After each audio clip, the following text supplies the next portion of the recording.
Classic white board खोल दिया। ठीक है।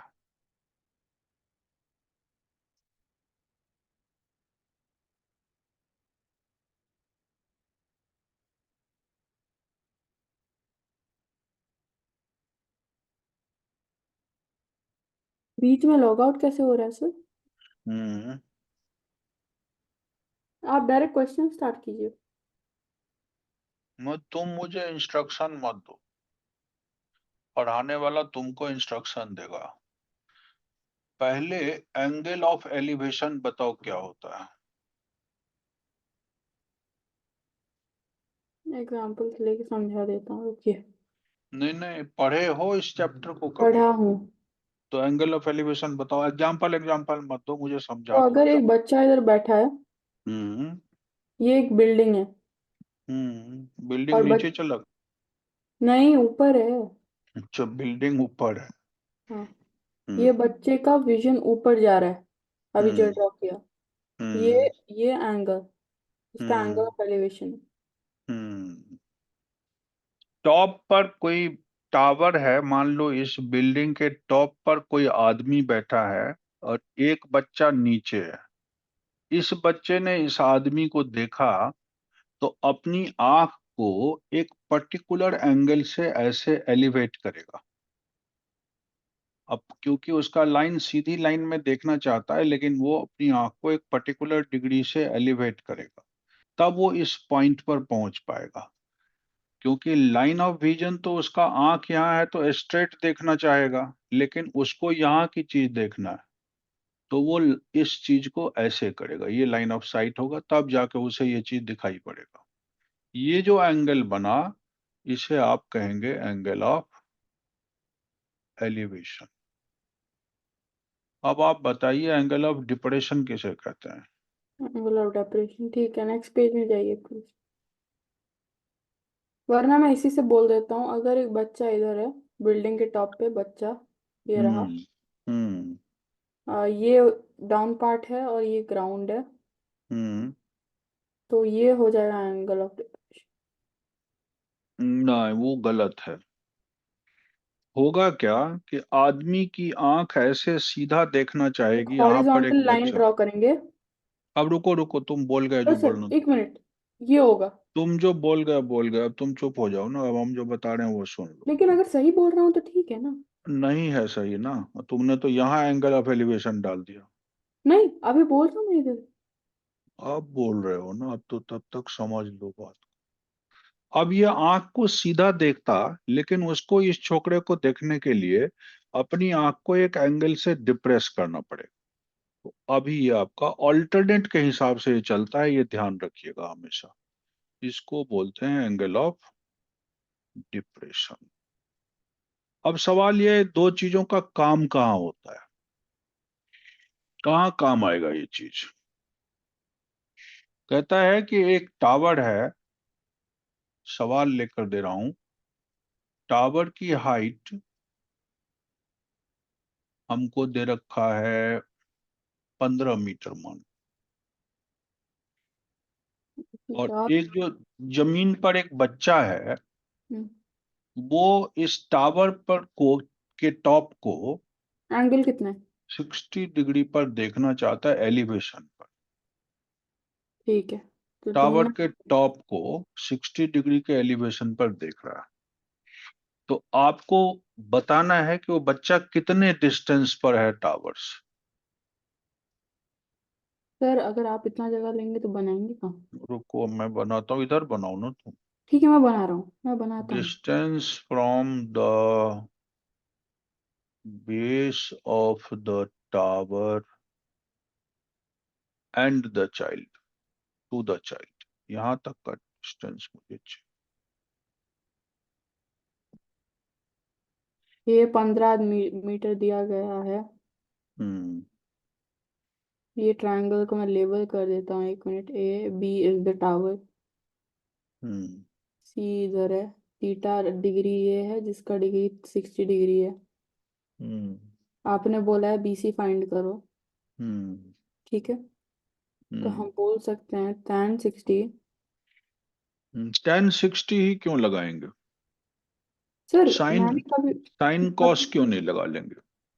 क्योंकि इसमें tan 60 में एक बेस कंपोनेंट है जो काम आएगा। नहीं, मुझे ये देखना है कि जो मैंने रेशियो पढ़े हैं ना, साइन का, कॉस का, टेन का, इसमें क्या दिया हुआ है और क्या निकालना है, ये दो चीजों को इंटर रिलेट करता हुआ जो रेशियो आता है वही लगाते हैं। तो यही आएगा ना। तो एक बात ध्यान रखिएगा, इसमें टेन भी आ सकता है या कॉट भी आ सकता है, दोनों में से कोई भी आ सकता है। लेकिन लोग मोस्टली क्या यूज कर रहे हैं, ये बेसिक यही यूज कर रहे हैं, साइन कॉस टेन, इसलिए उसे यूज कर लें।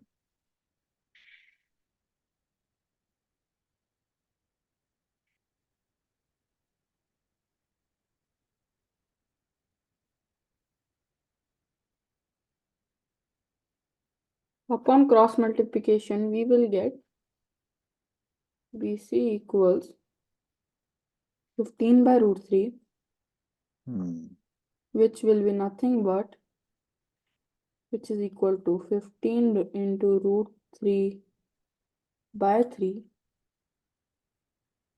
Upon deduction, we can say it is 5 root 3. अभी हम लोग सिंपल सिंपल क्वेश्चंस लेके चलेंगे। ये जो प्ले है इसमें कुछ भी पूछ सकता है। हो सकता है बेस पूछ ले, परपेंडिकुलर दिया हो सकता है परपेंडिकुलर नहीं दिया हो, यही पूछ ले। और कभी कभी जो है आपको यही रोप की लंबाई, जैसे सीढ़ी लगाते हैं कहीं पर, दीवार है, इसकी हाइट है 10 मीटर, और सीढ़ी लगाया ऐसे या पोल में ऐसे करके पेगिंग कर दी, ये सीढ़ी की लंबाई, ये पूछ रहा है इस बार। और ये राइट एंगल पे वर्टिकली खड़ा है और यहाँ का एंगल 30 डिग्री है। ठीक है, ठीक है। तो इसमें हम यूज करेंगे sin 30 equals AC AB by BC, AB by AC, AB by AC, which is nothing but sin 30 का वैल्यू है 1/2 इक्वल्स AB का वैल्यू दिया है 10, AC का वैल्यू AC रहेगा, AC equals 20 meter. tan 30 half होता है तो AC इक्वल टू 20 मीटर आ जाएगा। यहाँ पर इसको अप्लाई कर सकते हैं। यहाँ पर थोड़े बड़े सवाल दे रखे हैं। एग्जाम्पल 1 का तो अब समझ में आ ही गया होगा, जैसे अभी हमने करवाया था। पहला सवाल एग्जाम्पल 1 से ही रिलेटेड था, वो 15√3 है। Electrician has to repair an electric fault on a pole of height 5 metre, और उसको she needs to reach a point 1.3 metre below the top of the pole to undertake the repair work. Pole की height पूरी दे रखी है 5 metre, है ना, लेकिन जी। उसको यहाँ बोर्ड लगा हुआ, पोल की पूरी हाइट पे नहीं, यहाँ से 1 पॉइंट समथिंग मीटर नीचे आके काम करना है। हम्म, यहाँ पर वो बॉक्स वॉक्स लगा हुआ है। जी। तो कहता है कि what should be the length of the ladder that should be used when inclined at an angle of 60 degree. फिर से वही कहानी आ गई कि लैडर की लंबाई कितनी रखूं और 60 डिग्री पर इंक्लाइंड है ठीक ये है, बहुत आसान है। लैडर की डिग्री अगर फाइंड तो करनी है मैं एक कर ये दूंगा भी 5 पूछा और एक ये भी माइनस पूछा। एक 1.3, ठीक है, जो आ हम्म जाता है 3.7। हम्म तो हम बोल सकते हैं कि अगर इसे मैं लेबल कर दूं DABC,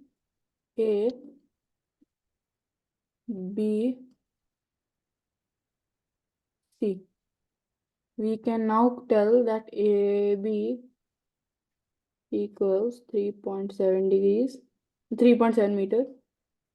We have to find the length of AC, which is the hypotenuse. Hello? करते जाओ। Sin 60 equals √3/2, so √3/2 डायरेक्ट कर रहा हूँ अभी, इक्वल्स साइन मतलब opposite by hypotenuse, so 5/, sorry 5 नहीं, डिडक्ट कर देते हैं, 3.7/3.7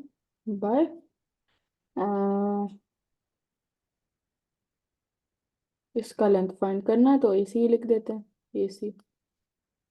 तो हम बोल सकते हैं ये this is equal to 3.7 into 2 कर देते हैं, 336 1.4, 7.4 हो जाएगा। Hmm 7.4 by √3 equals AC, equals AC। ठीक है। 7 और 4 को ऐड कर, इस फॉर्म में ही लिखूंगा इसे, बस मैं हो गया। और √3 की वैल्यू 1.73 दे रखा है। √3 की वैल्यू 1.73 दिया रखा है, ठीक है। हम्म लेकिन मैं उसे यूज नहीं करूंगा, 7.4 हम्म √3 बाय 3 लिख दूंगा मैं, और चलाऊंगा एग्जाम्स। हम्म क्यों काम करूं अगर मुझे 1 मार्क का सवाल इतना लिखना। हो गया। तो रूट्स का वैल्यू लगा रहा हूँ, 1 मिनट।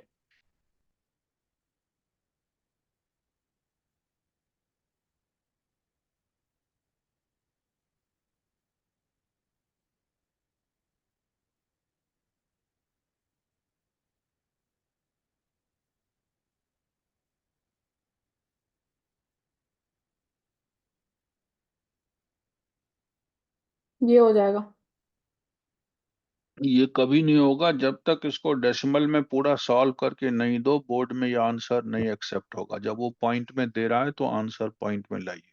3 चौका 12, 3 दूनी 6, 2 3 छक्के 18 और 2 3 7 21, तो 4.27 हम इसको लिख सकते हैं अप्रोक्सीमेटली, 2 डिजिट तक राउंडिंग करके। ठीक है। हम्म, और इसी में उसने बेस भी पूछ लिया है, कितना दूर पर आदमी को सीढ़ी लगाना पड़े।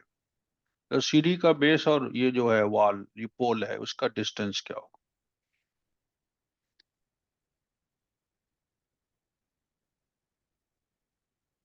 अब यहाँ पर जब मैं किसी आईजीसीएसई के बच्चे को कहता हूं तो वो झट से पाइथागोरस लगा देता है, लेकिन मैं ट्रिगो से ही निकालना प्रेफर करूंगा। हम्म, ट्रिगो से क्या लगाओगे इसमें, 10 या कॉट? हमें 4.26 आ गया है, कुछ भी लगा के कर सकते हैं। जी। तो वो बीसी निकालने के लिए आपको 10 लगा दीजिए, चल जाएगा काम। तो इसको मैं यहाँ बंद करता हूँ, ये सवाल समझ में आया होगा। अब नेक्स्ट सम है। कभी कभी क्या होता है कि टावर तो इतना ऊंचा है और एक लड़के की ऊंचाई भी दे रखी है। टावर की हाइट दे रहा है 30 मीटर मान लीजिए, और 1.5 मीटर का एक लड़का है, वन पॉइंट सर फाइव ये मीटर क्वेश्चन कर चुके हैं हम आज सुबह स्कूल में। कर चुके हो तो छोड़ देते हैं। sin 30 का वैल्यू निकालिए, sin 60 का और वैल्यू यहाँ निकालिए, से माइनस कर दीजिए। मोस्टली हम क्या मानते हैं कि बच्चे का हाइट हम नहीं मानते हैं ज्यादातर हाँ सवालों तो में। नहीं लेंगे इसका। इसका पोल पर का मुझे लग रहा है 30 है, तो एक हम मिनट लिख एक लेंगे मिनट ट्वेंटी सुन एट लो, पॉइंट फाइव सुन लो बात को। सुनोगे नहीं तो कुछ समझ ही नहीं आएगा। हम ये कह रहे हैं कि हम जो अभी तक मान रहे हैं उसमें आदमी नीचे जो खड़ा है उसका हाइट 0 ले लेते हैं, जमीन से सटा हुआ यहाँ ले लेते हैं। लेकिन जब स्पेसिफाई कर गया हो कि लड़का 1.5 मीटर का है, तब मुझे उसकी हाइट भी अकाउंट में करनी पड़े। मोस्टली सवालों में हम क्या ले रहे हैं कि जैसे लड़का का बॉडी बिल्कुल इसे टच कर रहा है जमीन से, और ऐसे लेते हैं, है ना। लेकिन जब स्पेसिफाई कर दिया हो कि आदमी भी 1.5 मीटर का है तो इधर से 1.5 मीटर कम कर देंगे, जो बचेगा वही अकाउंट में लेंगे। अब कर ही चुके हैं, इसको हम छोड़कर आगे बढ़ते हैं। अब सवाल हो रहा है दो दो बातों वाला। From a point P on the ground, the angle of elevation of the top of 10 meter tall building is 30 degree. एक पॉइंट P है जमीन पर, एक टावर है, इसका 30 डिग्री का ये एंगल ऑफ एलिवेशन है। P पॉइंट पर 30 डिग्री का एलिवेशन का एंगल है। अब इसके ऊपर एक झंडे का डंडा लगा दिया, यहाँ पर ये फ्लैग स्टाफ बोलते हैं इसको, ये लगा दिया, इसमें झंडा लहरा दिया। और इस झंडे को, जब झंडे का टॉप जो है उसको पी से देखता है तो ये एंगल 15 डिग्री बढ़ गया, मतलब एलिवेशन का एंगल 45 डिग्री। हम्म। मुझसे पूछा find the length of the flag staff, मतलब जितना बड़ा झंडे का डंडा है वो फाइंड करिए। हम्म। और फ्लैग स्टाफ फाइंड करिए, और एक डिस्टेंस जो है वो भी फाइंड करिए। यू मान लीजिए, ये आर मान लीजिए, ये एम मान लीजिए, ये भी फाइंड करिए, और पी क्यू भी फाइंड करिए। और उसके बाद इसने √3 की वैल्यू 1.732 बोला लेने के लिए। पॉइंट के अंदर ही कैलकुलेशन होना है इसका। क्वेश्चन समझ गए ठीक से? जी। अब कर।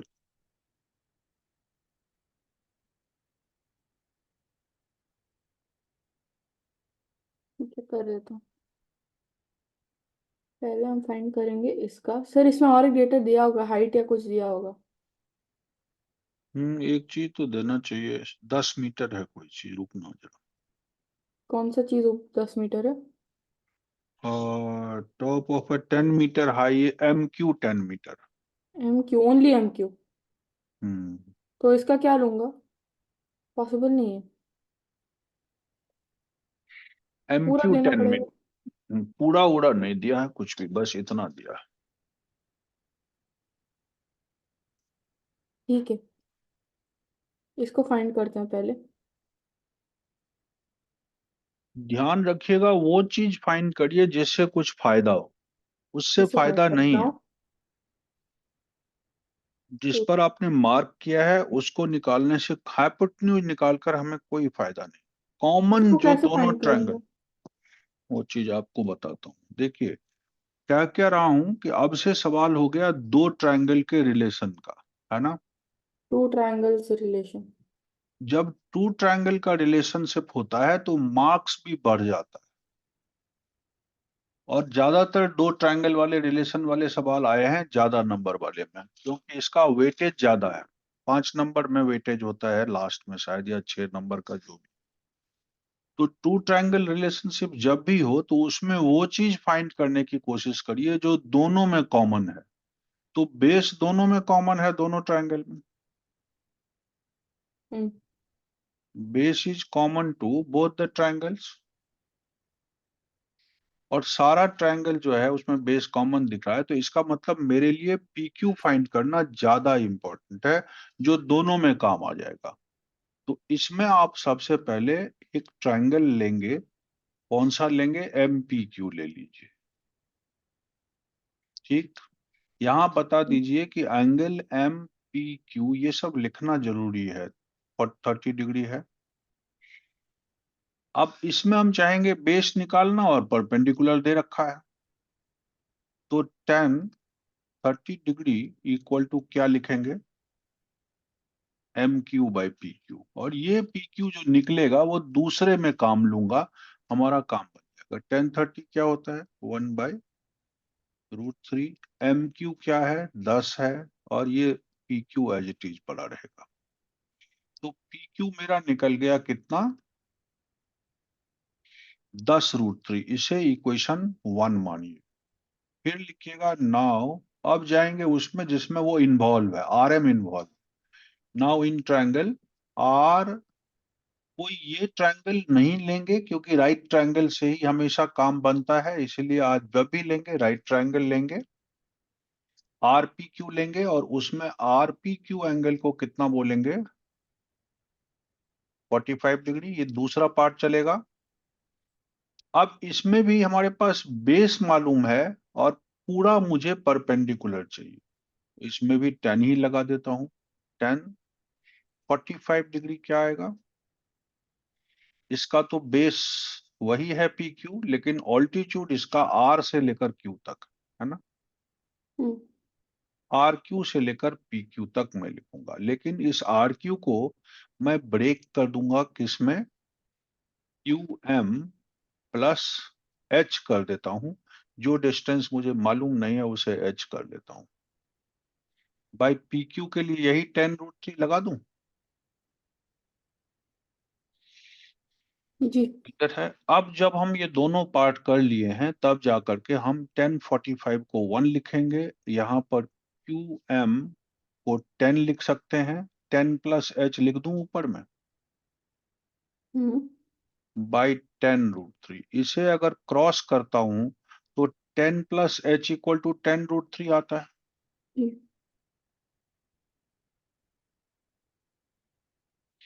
यहां से एच अपने आप निकल जाएगा, therefore H equal to 10√3 minus 10। Clear?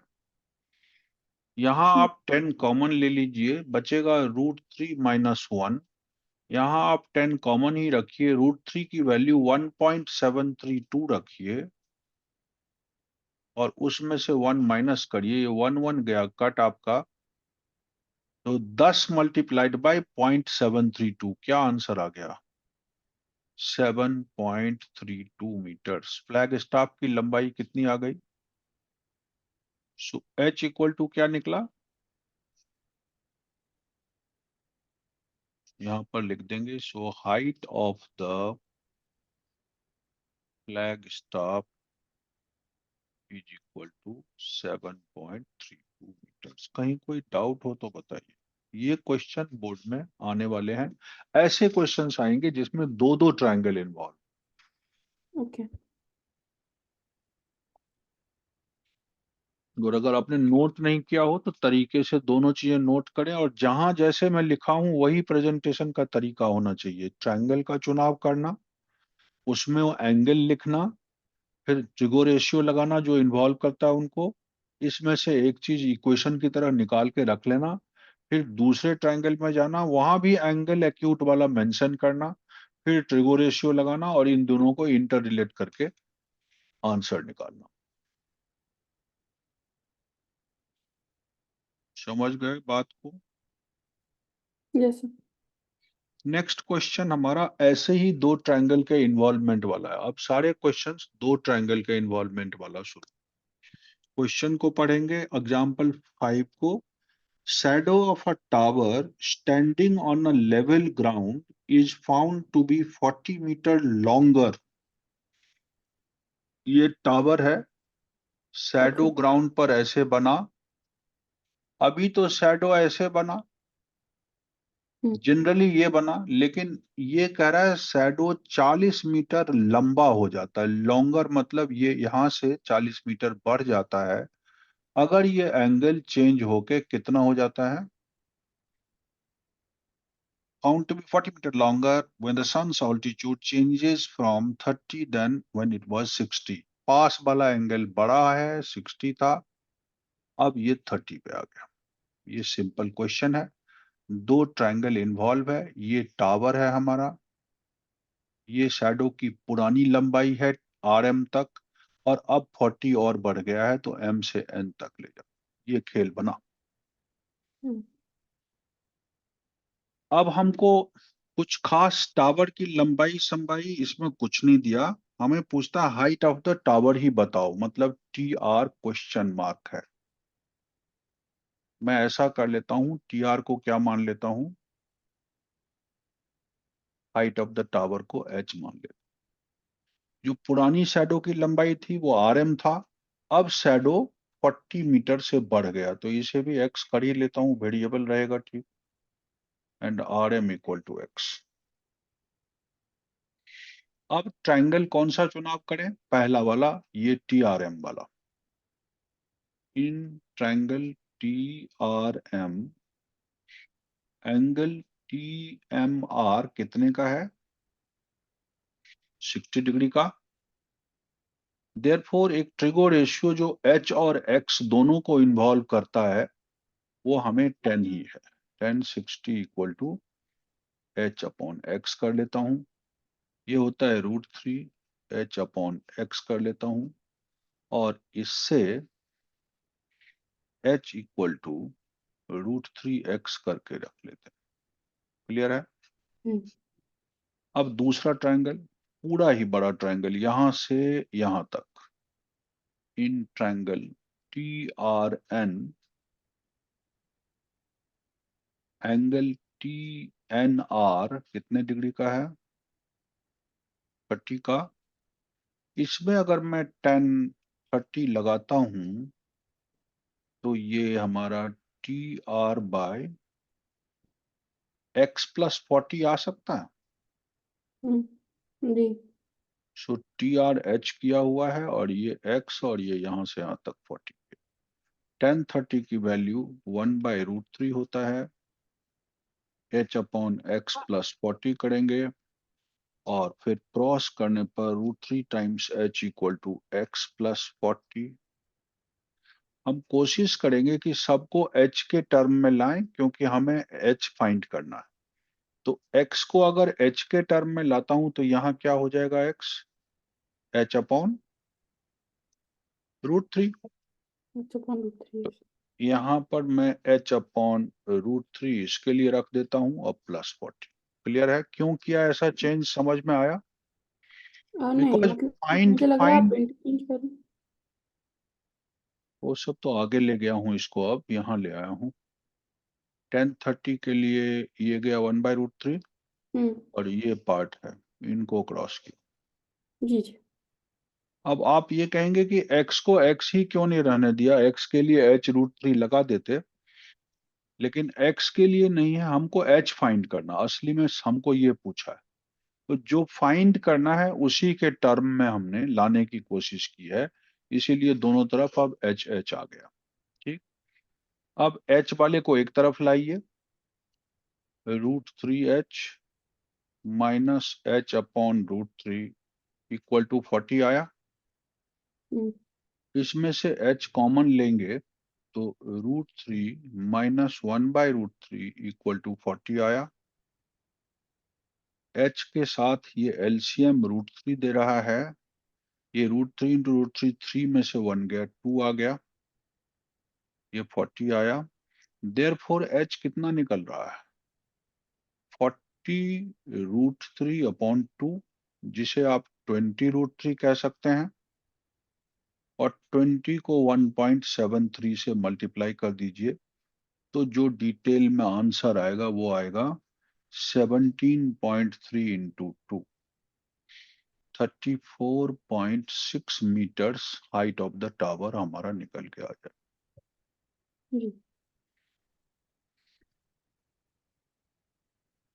Clear है गेम?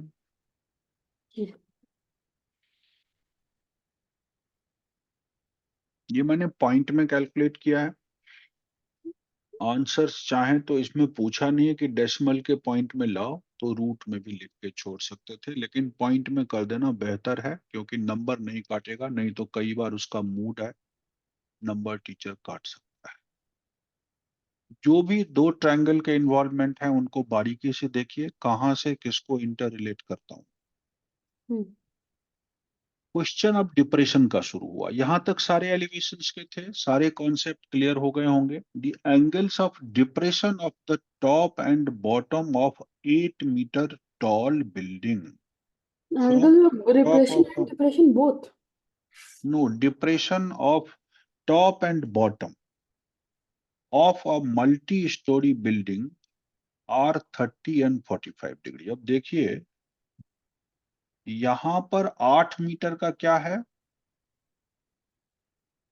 8 मीटर का क्या है इसमें सवाल में? आपके पास सवाल है, पढ़ सकते हैं। जी। 8 मीटर लंबा है 8 मीटर लंबा एक, बिल्डिंग। नहीं बिल्डिंग नहीं है, तो हाँ, बिल्डिंग है, दोनों तरफ बिल्डिंग ही है। अब बोला तो गया है द एंगल्स ऑफ डिप्रेशन ये एंड देखिए द छोटा टॉप एंड बिल्डिंग है बॉटम। और इस तरफ एक multi storey building. Multi storey कितने स्टोरी का है वो? और पता नहीं, वो उनका स्टोरी बनाए जितना बनाना हो। अब यहां से इसके टॉप को देखता है, डिप्रेस करना पड़ेगा क्योंकि यहां जो आदमी होगा वो तो सीधा देखना चाहेगा। इसके टॉप को देख रहा है तो वो एंगल अलग आएगा, इसके बॉटम को देख रहा है तो एंगल अलग आएगा।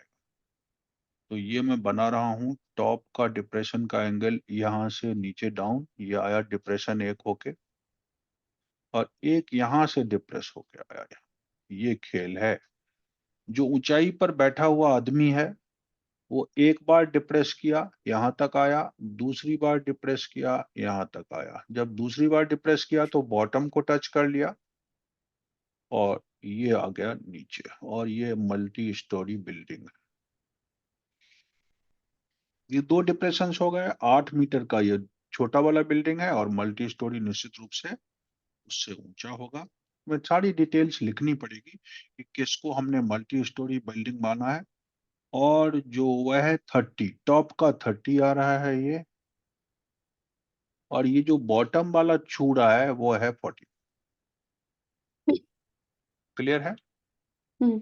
और एक्चुअल में ये है हमारा लाइन ऑफ साइट। जो आंख उसकी सीधी देखना चाहती थी, लेकिन चूंकि उसे नीचे आंख को झुकाना पड़ा, देयरफॉर ये करना पड़ेगा। नाउ द क्वेश्चन इज कि एक कंस्ट्रक्शन मुझे इसमें करना पड़ेगा, वो ये कि मैं ऐसे करके इसको एक लाइन। ज्वाइन, क्योंकि जी। तब तभी मुझे ऑल्टरनेट एंगल आ मिलेगा। पाएगा। तो यहाँ के कर देता हूँ। और अब मैं लिखूंगा कि मैंने टीएस को क्या माना, पूरी डिटेल लिखना पड़ेगा। टीएस हाइट ऑफ बिल्डिंग, जो कितना है, 8 meter. Hmm. M S, T S नहीं, टीबी मानो ना। और M S height of the multi storey building, ये मुझे पता नहीं, फाइंड करना होगा या क्या करना होगा, अभी तो बाद में देखता हूँ। ये मेरा 8 मीटर है।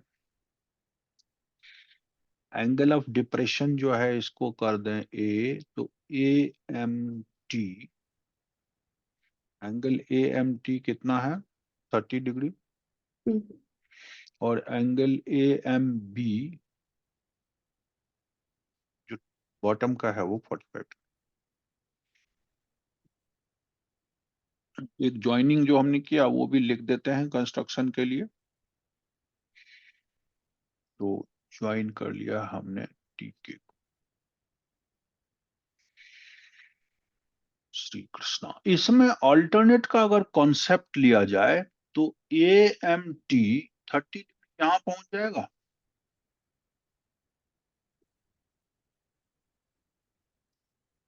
कि नहीं। जी। और इसमें मुझे पूछा जो गया है वो बीएस भी चाहिए इनको, हम्म। दोनों के बीच का डिस्टेंस क्या है, और height of multi storey building क्या है, एमएस क्या है। ये दोनों चीजें आपको पूछी गई जी। है। एंगल इसको 30 और इस एंगल को 45 लिख दूं तो कोई हर्जा तो नहीं, नहीं, कोई हर्ज नहीं। क्योंकि ये दोनों लिखिए। ऑल्टरनेट एंगल्स हैं। दो लिखना है मुझे इसको। अब इसको टीबी को केएस के इक्वल लिखने में भी कोई हर्जा नहीं है, opposite sides of a rectangle. Hmm. TB equal to KS equal to 8 meter, ये मैंने यहां लिख दिया। और अब इसमें कुछ खेल खेलूंगा, एम के को एक्स मान लूंगा,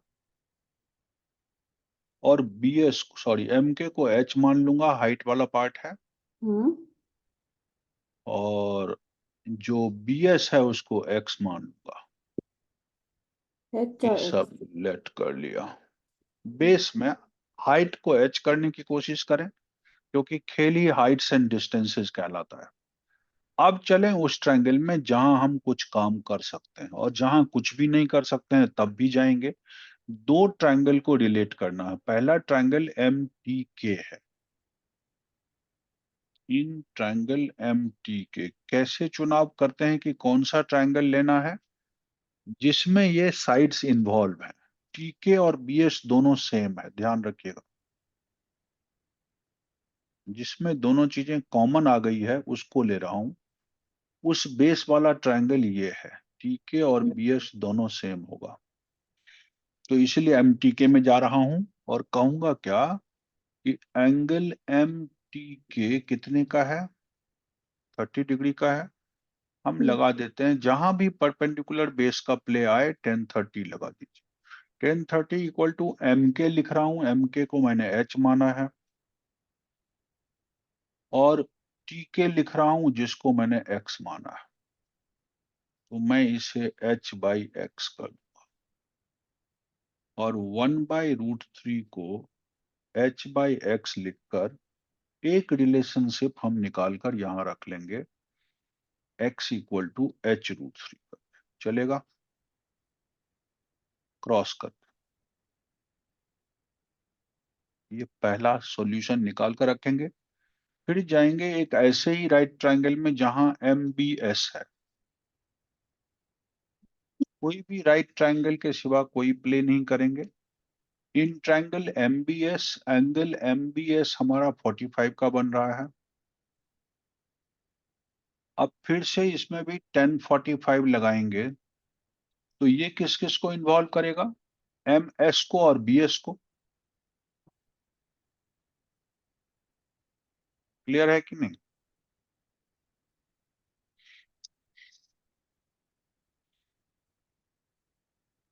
अब MS कितना है? इसको मैंने H कहा था और इसको 8 कहा था, तो क्या कर दूं? H+8। और BS में X कहा था। tan 45 एक्चुअल में 1 होता है, तो H+8/x आ जाएगा। क्रॉस करोगे तो x = क्या आ गया? बोल कुछ नहीं रहे हो तुम। नहीं मतलब x = h+8 आ गया। हम्म। अब इसमें x की जगह पर ये h√3 डाल। हम्म। अब जगह कम है, ये दो रिलेशंस को अगले पेज पे ले जाता हूं। सर एक मिनट एक मिनट।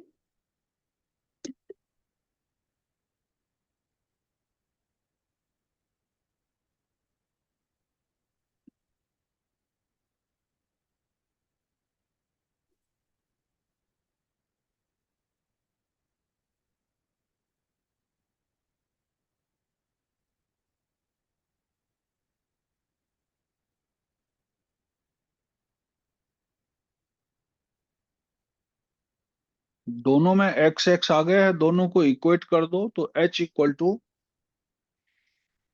H+8 = h√3 आएगा।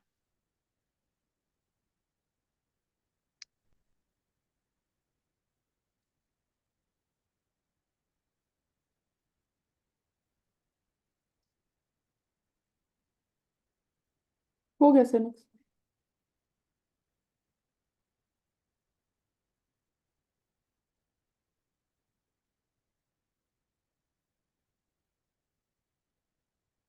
H+8 = h√3 इक्वेट करने से 8 = h√3 minus h, 8 = h common √3 - 1। Therefore height निकला h/√3 - 1। मैं चाहूं तो इसे रेशनलाइज कर लूं। 8 × √3 + 1/3 में से गया 2, 2 4 जा 4 × 1.732 + 1, that is 4 × 2.732।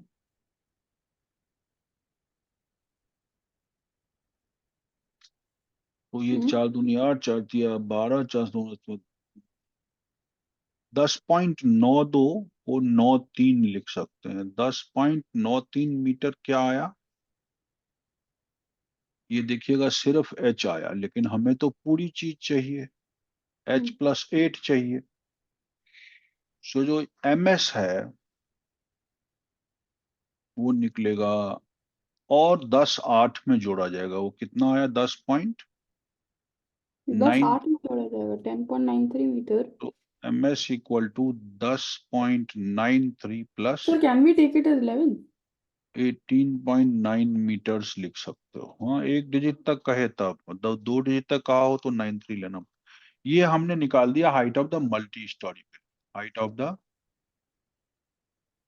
Multi storey building, ये सब कुछ फाइनली आंसर में लिखिएगा, क्योंकि ये हमने माना हुआ है, उसको नहीं पता कि किसने क्या माना है। सो ये आया एक आंसर। और अब वो डिस्टेंस भी पूछा हुआ है, तो डिस्टेंस तो इसमें BS था, और BS को हमने x किया था, तो x देखिए h√3 के इक्वल है। So B S equal to X equal to h√3, मतलब जो भी आया 10 पॉइंट समथिंग, 10.9 आया था ना, इंटू √3 का। ये बी एस है, ये हमारा 10.9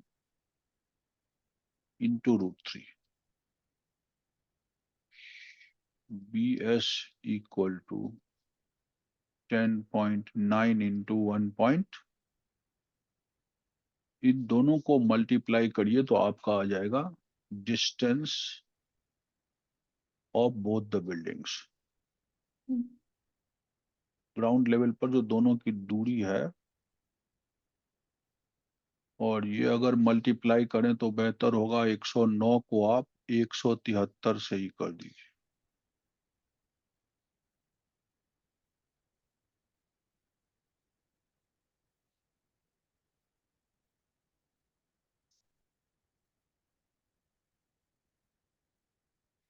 और 1 2 3, 109 को मैंने 10.9 था, और दो एक 3 डिजिट के पीछे पॉइंट, तो 18.85 के आसपास आना चाहिए।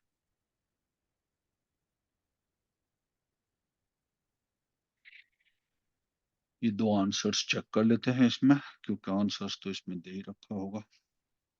ये रूट सूट में ही लिख के छोड़ दिया है। एक तो 4 इंटू √3 + 1 लिखा, यहाँ पे आगे नहीं बढ़ा। 4 इंटू √3 + 1 लिख के छोड़ दिया है, और उसी तरह का काम इसने उसमें भी किया है, 4 इंटू 3 + √3 का इसको।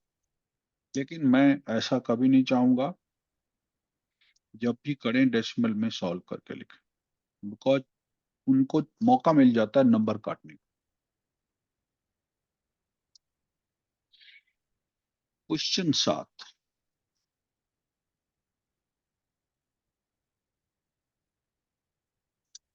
ये कहता है from a point on a bridge across a river,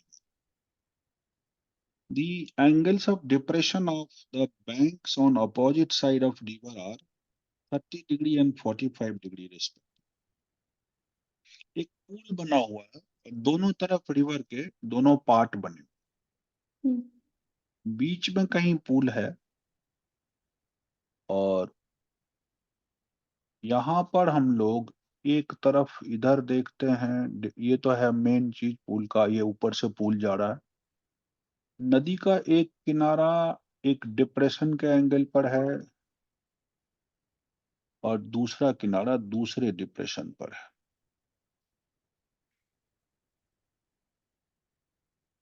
ये डिप्रेशन जो है वो 45 डिग्री का, और एक 30 डिग्री का, इधर 30 डिग्री बोल रहा है, और इधर 45 डिग्री है। नेचुरली ये 30 हम यहाँ ले आएंगे ऑल्टरनेट करके, क्योंकि डिप्रेशन का एंगल बाहर आता है, हमें हमेशा ऑल्टरनेट करके अंदर लाना पड़ता। तो ये जो हमारा दो पार्ट है, दोनों दोनों तरफ जो है, ये फाइंड करना है distance. If the river bridge is at a height of 3 meter, और ये जो बीच से लाइन जा रही है, ये 3 मीटर की ऊंचाई पर ब्रिज है। From the banks find the width of the river. तो मुझे ए और बी जो चौड़ाई है रिवर की वो चाहिए, मतलब यहां से के एम चाहिए। विड्थ ऑफ द रिवर क्या मान लिया,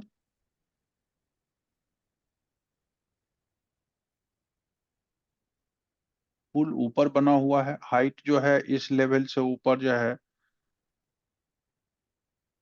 वो हाइट ऑफ द पूल है किनारों से 3 मीटर पर। एंगल्स वैंगल्स दे ही रखे हैं, मेरे को लगता नहीं इसमें कोई मुश्किल सवाल है। इस ट्रायंगल में जाऊंगा, के बी निकाल लूंगा, इस ट्रायंगल में जाऊंगा, बी एम निकाल लूंगा, और दोनों को जोड़ दूंगा, तो विड्थ ऑफ द रिवर पता चल जाएगा। इन ट्रायंगल ए के बी, एंगल ए के बी कितने का आ रहा है, 30 डिग्री। यहां से लगा लेता हूं 10 30 degree equal to A B by K B, 1/√3 equal to 3/, K B, इससे के बी निकलेगा 3√3। ये पहला निकाल कर रख लेता हूं, फिर in triangle A B M में जाता हूं, angle A M B alternate to ऊपर वाले के, दैट इज 45 डिग्री है। यहाँ पर 1045 लगाऊंगा तो A B by B M होगा। 1045 1 ही होता है, ए बी 3 है तो बी एम भी 3 ही निकलेगा क्रॉस करके, तो B M equal to 3 meter. मुझको पूछा विड्थ ऑफ द रिवर, तो ये width of the river K M है। This is equal to K B plus B M, that is 3√3 और +3। इसको आप आंसर लिखिएगा 3 कॉमन √3 + 1, 3 इंटू 2.73 इन तिया 9, 3 × 21, 7.19 मीटर्स हमारा रिवर का विड्थ था। बीमारी इसकी यह है कि हर आंसर को वो उसी में लिख के छोड़ रहा है। हाँ, वो मुझे भी देख रहा हूँ, वो मतलब गलत है, वो क्या तरीका हो रहा है ठीक टाइप्स। नहीं। अगर वो बोलता है कि आंसर को रूट में लिख के छोड़ो तभी ऐसा कर सकते। ये हमारा एग्जाम्पल सारा शॉर्ट आउट हो गया। अब हम चलते हैं सवाल पर। 9.1 में जब शुरू करिएगा तो 2-3 सवाल आपको सिंगल ट्रायंगल वाला दिखेगा। ओके। उसके बाद जितने भी सम्स आते जाएंगे वो 2-2 ट्रायंगल वाला आएगा, और पेपर में जब भी पूछेगा 2 ट्रायंगल वाला ही पूछेगा।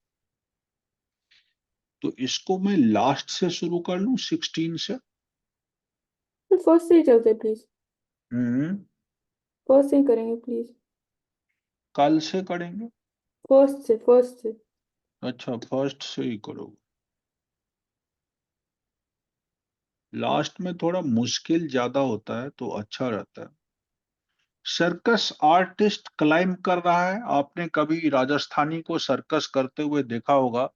हम्म। एक पहले डंडा गाड़ देता है जमीन में, और इस पे एक रस्सी बांध देता है, और इस रस्सी पर वो एक लाठी लेकर चलना शुरू करता है ऐसे ऐसे, और गिरता नहीं है।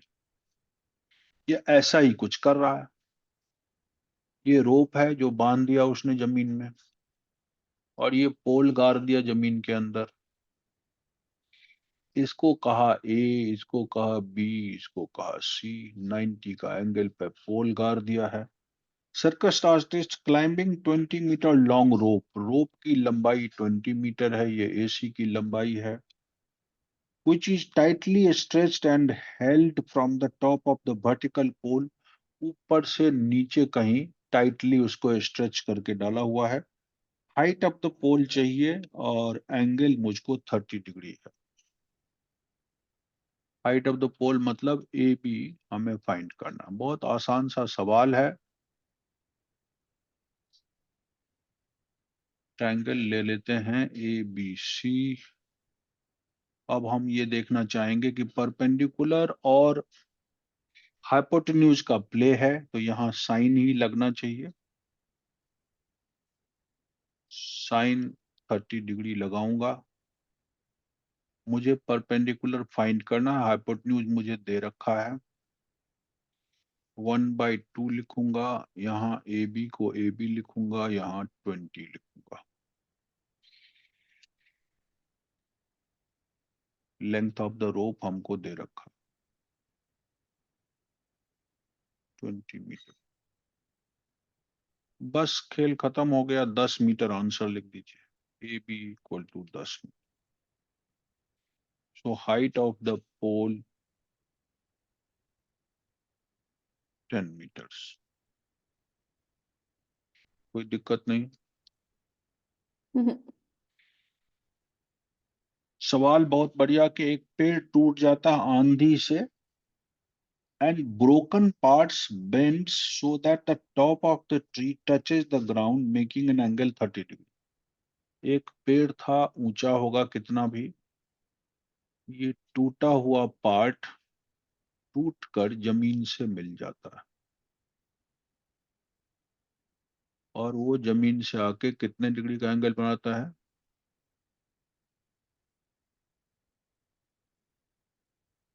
ये ब्रोकन पार्ट पेड़ का एक पर्टिकुलर हाइट से टूटकर जमीन को छूने लग जाता है, touches the ground making an angle 30 degree with it. The distance between the foot of the tree to the point is 8 meter, find the height of the tree. 8 meter की दूरी पर ये इसे छूता है,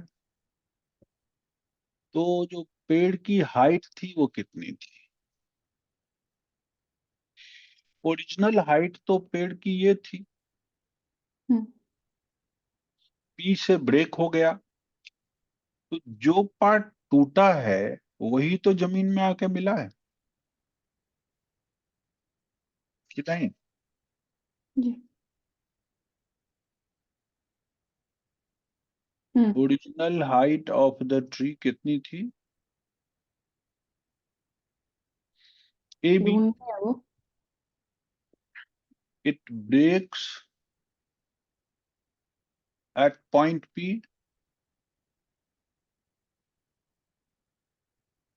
देयरफॉर हो क्या रहा है कि एपी बिकम्स, टूटा हुआ हिस्सा ही पीसी हो रहा। ठीक है, और हम्म। एंगल पीसीबी जो है वो हो रहा है 30 डिग्री, और बीसी दिया हुआ है 8 मीटर पे जाके टच कर लेता है। Original height of the tree, original height में दो बातें इन्वॉल्व है। ए बी चाहिए ओरिजिनल हाइट, जिसमें एपी और पीबी इन्वॉल्व है।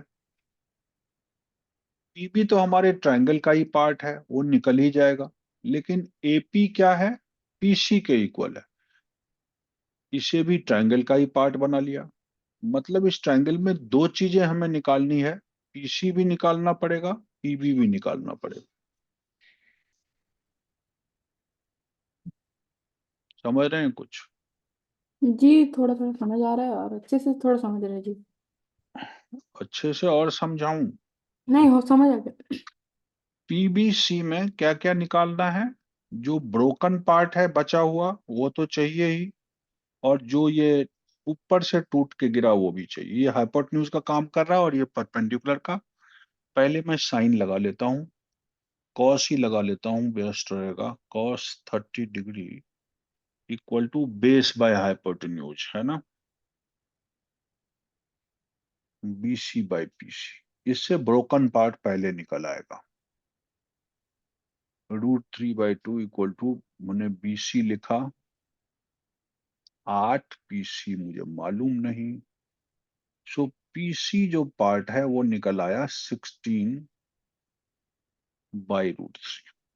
हम्म। फायदा कुछ नहीं रेशनलाइज करने का, लेकिन फिर भी करके रख लेता हूँ। फायदा तब होता है जब कट जाए, कटना वटना तो है नहीं। और अब फिर इसी ट्रायंगल में ऑल्सो परपेंडिकुलर को इन्वॉल्व कर रहा हूं, और अब मैं दोनों में से किसी को इन्वॉल्व कर सकता हूं, टेन को ही कर लेता हूं। tan 30 equal to PB/BC।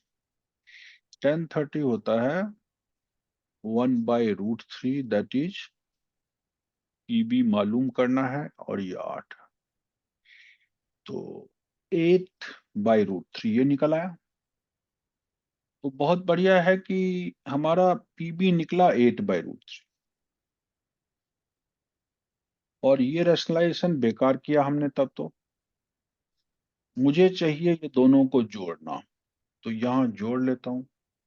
16/√3 और प्लस 8/√3 कितना हो गया? 24/√3। और अब यहां रेशनलाइज कर लेते हैं, तो वो फायदे की चीज होगी, क्योंकि यहाँ 3 से कट जाएगा ये। तो आंसर क्या आ गया? Original height of the tree 8√3। हम्म। आप चाहें तो 8 × 1.73 करके पॉइंट में आंसर लिख सकते सवाल को समझना जरूरी था, क्योंकि upper part of the tree broken by wind होने से जो टूटा हुआ पार्ट है वही जमीन में आके मिला है, और पेड़ की टूटी हुई हाइट नहीं पूछ रहा है, ओरिजिनल हाइट पूछ रहा है। इसीलिए मुझे क्या करना पड़ेगा कि जहां से टूटा वहां एक पॉइंट डाला, और फिर एपी को पीसी के इक्वेट करके दोनों को फाइंड कर लिया और आंसर निकाल कर रख दिया। कोई दिक्कत समझने में? हम्म। ये क्वेश्चन 2 था हमारा एक्सरसाइज का। Question 3, contractor plans to install 2 slides. बच्चों के स्लाइड्स होते हैं पार्क में, ऐसे स्लाइड्स होता है, इस पे बच्चा जाके टॉप पे बैठ जाता है और ऐसे खिसकता है, और यहां से लुढ़कता हुआ सीधा ऐसे जमीन पे आता है। एक स्लाइड ऐसे लगा दिया, तो वो चाहता क्या है कि 5 साल के बच्चों के लिए जो स्लोप होता है वो कम 30 डिग्री। रखा जाए, वो थोड़ा कम रखा जाता है। तो 5 साल का बच्चा को चोट लगेगा तो इसका हाइट कम कर दिया या इसकी लेंथ बढ़ा दी तो उसका स्लोप कम हो जाता है, और जो बड़ा बच्चा है उसके लिए स्लोप ज्यादा रखा जाता है ना। वो 2 तरह के वो इंस्टॉल करना चाहता है पार्क में। एक तो 30 डिग्री वाला, inclined at an angle of 30 degree to the ground, whereas the for elder children he wants to have a steep slide at a height of 3 meter and inclined at an angle of 60 degree। हम्म। ये 60 पे चाहता है और छोटे बच्चों के लिए 30 पे चाहता है। What should be the length of the slide in each case? दोनों केस में स्लाइड की लंबाई कितनी होनी चाहिए ये पूछा है, जी। और जो वर्टिकल हाइट है वो 3 मीटर है। ये 3 ही मीटर दोनों में है। तो आसान सा क्वेश्चन है।